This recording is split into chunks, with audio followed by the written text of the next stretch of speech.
سر بھٹو کا جب نام لفظ ذہن میں آتا ہے تو یقیناً ایسا لگتا ہے کہ گھڑی خدا بخش کا جو ہے نا وہ تصور، اور بے نظیر صاحبہ ذوالفقار بھٹو صاحب، ان کی پوری فیملی، یقیناً آپ کا بھی تعلق لاڑکانہ سے ہوگا.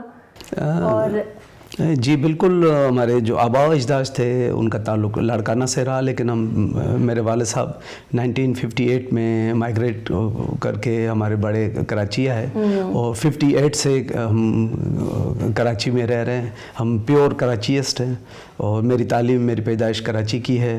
والد صاحب نے کراچی میں ہی سیاست کا آغاز کیا، اور میری بھی جو سیاسی ایکٹیویٹیز یا جو سفر ہے، سیاسی سفر، وہ کراچی سے ہی ہے.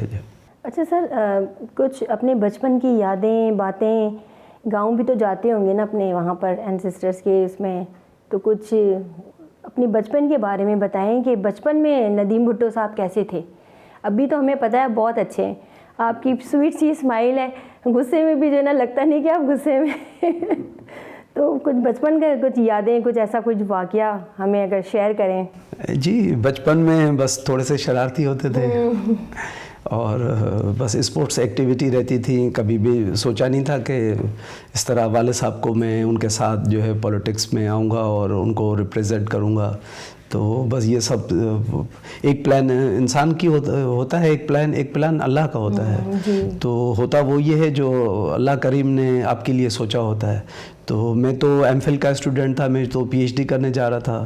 میں نے کبھی تصور نہیں کیا تھا کہ میں اس طرح پولیٹکس میں آؤں گا. شاید اللہ نے مجھ سے کام لینے تھے، لوگوں کی خدمت کرنی تھی. جو شہید ذوالفقار علی بھٹو کا مشن تھا، جو شہید رانی محترمہ بے نظیر بھٹو کا ویژن تھا کہ عوام کی خدمت کرنا، اور ہم چونکہ عوام سے ہیں، اور میرا تعلق، مجھے فخر ہے کہ میرا تعلق لوور مڈل کلاس سے ہے، اور مجھے اپنی کلاس پہ فخر ہے.